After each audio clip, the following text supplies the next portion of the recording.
danas ljudi loše žive, neće da rade, rijalitiju se dive. Društvene mreže i sveta neka sranja, koktel Dubai, od tog me boli glava.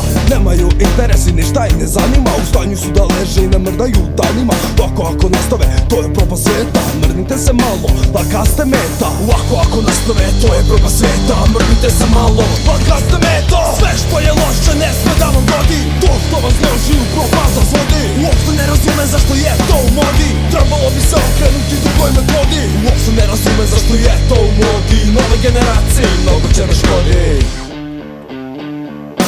Jako i loše, grozno vreme dolazi, šteta što staro-dobro tako brzo prolazi. Ova tehnologija sve nas zaglupljuje, duševno i mentalno totalno iscrpljuje. Kako vreme prolazi, nastaje i panika, mućti tom glavom, to je jebena navika. Ovako ako nastave, to je propast sveta, mrdnite se malo, laka ste meta. Ovako ako nastave, to je propast sveta, mrdnite se malo, laka ste meta. Sve što je loše ne sme da vam godi, to što vas loži u propast razvodi. Uopšte ne razume zašto je to u modi, trebalo bi se okrenuti drugoj metodi. Uopšte ne razume zašto je to u modi, nove generacije mnogo će da škodi.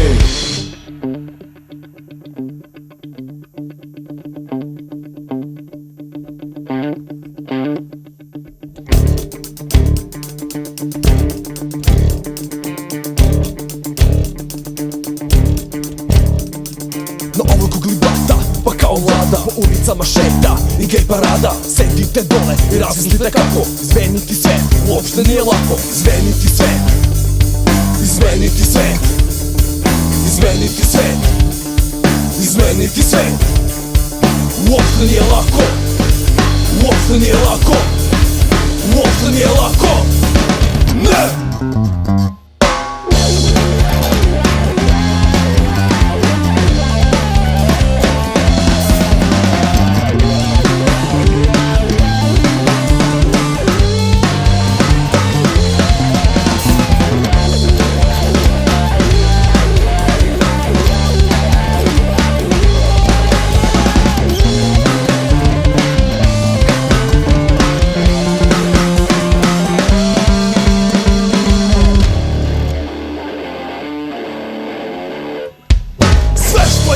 Ne sme da vam godi, to što vas loži u propast razvodi. Uopšte ne razume zašto je to u modi, trebalo bi se okrenuti drugoj metodi. Uopšte ne razume zašto je to u modi, nove generacije mnogo će da škodi. Mnogo će da škodi, mnogo će da škodi, mnogo će da škodi.